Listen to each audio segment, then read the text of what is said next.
Amara sat on the cold bathroom floor with trembling hands.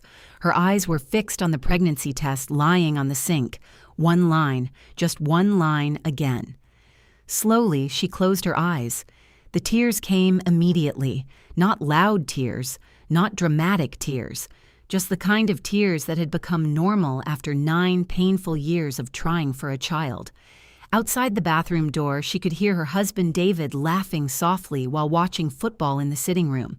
He didn't know she was testing again. She stopped telling him whenever she tested because she was tired of watching hope die in his eyes too.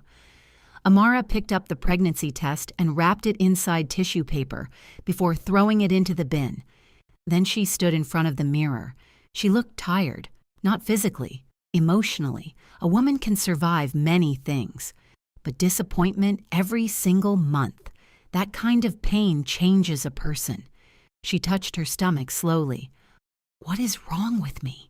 she whispered. 9 years. 9 years of prayers. 9 years of fasting. 9 years of midnight tears. 9 years of smiling at other people's baby dedications while secretly breaking inside. And the worst part? People never stopped asking questions. "When are we hearing good news? Don't wait too long, oh. You need to pray harder. Maybe you offended God. Maybe your village people are involved. Maybe your husband should marry another wife." People always had something to say, always. At first, Amara used to smile politely, but after years of hearing the same thing, every question started feeling like a knife. David was a good man, a very good man. That was what made the pain worse sometimes, because he never blamed her, not once, even when his mother blamed her openly, even when relatives mocked her, even when his friends advised him to leave her. David stayed, but lately, she noticed something changing in him, not anger, not hatred, just silence. The kind of silence that comes when someone is tired of hoping. That night, Amara came out of the bathroom pretending to be normal. David looked at her and smiled. "You okay?" She forced a smile. "I'm fine." But he knew she was lying. He muted the TV immediately. "You tested again?" She froze, then nodded slowly. David looked away. That hurt her more than if he had shouted, because disappointment had become too familiar between them. He walked to her gently and held her shoulders. "We'll keep trying." But his voice sounded weak, like a man trying to convince himself. Amara suddenly burst into tears. "I'm tired, David." He pulled her close immediately. "I know." "No, you don't," she cried. "You don't know what it feels like to wake up every month, hoping, then bleeding again." David said nothing. "You don't know what it feels like when people look at you with pity. You don't know what it feels like to feel incomplete as a woman." "Amara." "I'm tired," she whispered again. That night, neither of them slept well. Around 2 a.m., Amara woke up and found David sitting alone in the sitting room. The TV was off. The house was silent. He was just sitting there, thinking. She stood quietly at the door watching him. Then she heard him sniff. David was crying. Her heart shattered instantly. In 9 years of marriage, she had never seen her husband cry. Never. She walked toward him slowly. "David." He wiped his face quickly. "I'm okay." "No, you're not." He laughed painfully, then finally spoke. "I just don't understand why this is happening." Amara sat beside him quietly. "I've prayed," he said. "I've fasted. I've believed God." He looked up at the ceiling. "But every year, it's the same pain." Amara held his hand tightly. "I'm scared," he whispered. "Scared of what?" "That one day, this pain will destroy us." Amara started crying again immediately, because deep down, she was scared too. The next morning, Amara went to the market. She hated going out these days because somehow every conversation always led to babies. And unfortunately, that day became worse. While buying tomatoes, she ran into an old schoolmate named Chioma. Chioma screamed excitedly. "Amara!" They hugged warmly. Then Kioma smiled proudly and pointed at her baby strapped to her back. "This is my third child." Amara forced a smile. "He's beautiful." "Thank you. What about you? How many kids now?" There it was. That question again. Amara felt her throat tighten. Before she could respond, another woman nearby said loudly, "Ah, this one never born." The women laughed awkwardly. Kioma's face changed immediately. "Oh, I'm sorry." Amara smiled painfully. "It's okay." But it wasn't okay. Nothing about it was okay. She hurried home that afternoon and locked herself inside the bedroom. Then she cried until her chest hurt. Sometimes the pain wasn't even about not having a baby. Sometimes it was the humiliation, the pity, the whispers, the way people looked at childless women like failures. Later that evening, David came home carrying flowers. Amara looked surprised. "What's this for?" He smiled softly. "For surviving another hard day." That broke her again, because even in his pain, he was still trying to protect hers. Months passed, more negative tests, more tears, more silence, until one Sunday morning. David's mother came visiting unexpectedly. From the moment she entered the house, Amara felt tension immediately. The woman barely greeted her properly. During lunch, the older woman finally spoke. "David." "Yes, Mama?" "You are my only son." David sighed quietly. "Mama, please." "No, let me talk." She faced Amara directly. "How long will this continue?" The room became silent. David dropped his spoon immediately. "Mama, enough." "No, it is not enough," she snapped. 9 years. Amara looked down quietly. "I need grandchildren before I die." David stood up angrily. "That's enough."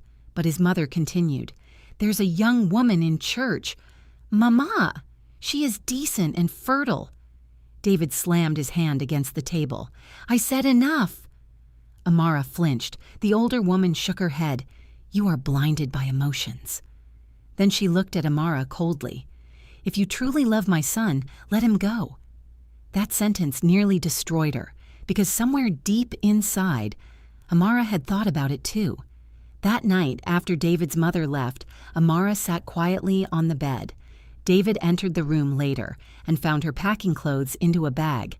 His heart stopped. "What are you doing?" She couldn't look at him. "I think your mother is right." "No." "She deserves grandchildren." "I said no." "You deserve children too."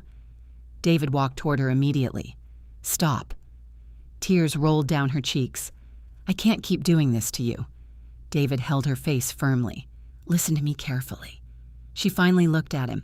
"I married you because I love you." He wiped her tears gently. "Not because of children. But if children come, beautiful, if they don't." His own eyes filled with tears. "You are still enough for me." Amara broke down completely, because after 9 years, this man still chose her. The next few months became different, not because the pain disappeared, but because something inside them shifted. They stopped obsessing over ovulation calendars, stopped forcing intimacy, stopped allowing family pressure into their home. For the first time in years, they breathed. One evening, David came home smiling. "I have a surprise." Amara raised an eyebrow. "What?" "Pack your bags." "Why?" "We're traveling." She looked confused. "Traveling where?" "You'll see." The next morning, they drove for hours until they arrived at a quiet resort outside the city. It was peaceful. No pressure, no relatives, no questions, just peace. That night, they sat outside under the stars, and for the first time in years, they talked like best friends again, not like two people carrying silent grief. David held her hand. "You know something?" "What?" "I miss your laughter." Amara smiled faintly. "You used to laugh a lot." "I know." "What happened to that woman?" She looked away quietly. "This journey happened." David pulled her close. "Then let's find her again." That night changed something. Not physically, emotionally. They became softer with each other again, kinder, closer. A month later, Amara noticed something strange. Her period was late, but she refused to hope. She had experienced delayed periods before, so she ignored it. 3 days later, she started feeling dizzy. Still, she ignored it. Then came the nausea. Her heart started racing. No, don't hope, not again. That evening, while cooking, the smell of fried fish suddenly made her sick. She rushed to the bathroom immediately. David followed quickly. "You okay?" She nodded nervously, but her heart was beating wildly. Later that night, she sat alone staring at a pregnancy test in her hand. Fear gripped her chest, because after years of disappointment, hope becomes terrifying. She whispered softly, "God, I can't survive another heartbreak." Slowly, she took the test, then placed it on the sink upside down. She couldn't look. 5 minutes felt like 5 hours. Finally, with shaking hands, she turned it over, then froze. 2 lines. Her breathing stopped. No, no, no, no. Her eyes widened. 2 pink lines. Amara stared at it in complete shock, then checked again. 2 lines. Her legs became weak instantly. She sat on the bathroom floor crying uncontrollably. Not normal crying. The kind of crying that comes from years of buried pain exploding all at once. Outside the bathroom, David heard her crying and panicked. "Amara!" He rushed toward the door. "What happened?" She couldn't speak. Her body was shaking violently. "Amara, open the door." She unlocked it slowly. David entered immediately, then stopped. Amara handed him the pregnancy test silently. David looked down, then froze too. The room became completely silent. He stared at the test, then looked at her, then back at the test again. His lips trembled. "Is this?" Amara nodded while crying. David suddenly covered his mouth with both hands. Then he started crying too. For several seconds, neither of them spoke. They just held each other and cried. 9 years, 9 painful years, and finally, 2 pink lines. David fell to his knees crying. Thank you, God. Amara had never seen that look on his face before. Relief, shock, joy, disbelief, everything mixed together. That night, they barely slept. Both of them kept waking up to check the pregnancy test again, as if it would disappear. The next morning, they went to the hospital. Amara's hands shook throughout the drive. What if it's a mistake? David squeezed her hand. It's not. But honestly, he was scared too. After years of disappointment, happiness felt dangerous. The doctor finally walked in, holding the test results, then smiled. Congratulations. Amara burst into tears immediately. You're pregnant. David lowered his head and cried quietly. The doctor continued speaking, but honestly, neither of them heard much after that, because the only words echoing in their minds were, "You're pregnant." On their way home, David suddenly parked the car by the roadside. Amara looked confused. What happened? David turned toward her with tears in his eyes. We're going to be parents. That sentence hit differently. Parents. Not someday. Not hopefully. Not maybe. Parents. Amara cried again, because for years she had imagined this moment. But now that it was finally here, it almost didn't feel real. When they got home, David walked into the empty future baby room they had abandoned years ago. The room still had unopened baby decorations packed in one corner. Amara stood at the door watching him silently. David touched one tiny baby sock carefully, then broke down crying again, because hope had finally returned to their house. Weeks later, they finally told family members. David's mother cried the loudest. She held Amara tightly. Forgive me. Amara smiled softly through tears, because pain had made everyone imperfect. The months that followed were not easy. Amara remained terrified throughout the pregnancy. Every small pain scared her. Every doctor appointment brought anxiety, because women who wait long for miracles often struggle to relax after receiving them. One night, around 3 a.m., David woke up and found Amara crying quietly. What happened? I'm scared. Why? What if something goes wrong? David held her immediately. Nothing will go wrong. But fear after long waiting is real, very real. At every scan, Amara held her breath, until one day. They finally heard the baby's heartbeat clearly, fast, strong, alive. David looked at the monitor with watery eyes. Amara covered her mouth, crying. That sound healed something inside both of them. Months later, during her baby shower, Amara looked around the room filled with laughter, women dancing, tiny baby clothes everywhere. Joy. Real joy. Then suddenly, she remembered all the years she avoided baby showers because they hurt too much. Now she was the one carrying life. Life is strange sometimes. The night labor started. Amara panicked immediately. David nearly drove through 3 red lights, rushing her to the hospital. Hours later, after painful contractions and tears, a loud baby cry filled the room. Amara froze.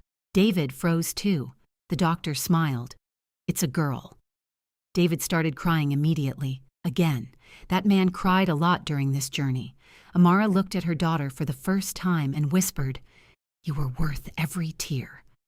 The nurse placed the baby in her arms, tiny fingers, tiny face, tiny miracle. 9 years of pain suddenly met purpose. David kissed Amara's forehead. "You did it." No, they did it. Together, and somewhere in another house. Another woman sat crying over a negative pregnancy test. Another woman questioned her worth. Another woman wondered if God had forgotten her. But Amara's story would one day remind women everywhere of something important. Delayed is not always denied. Sometimes. The longest waiting seasons produce the deepest miracles.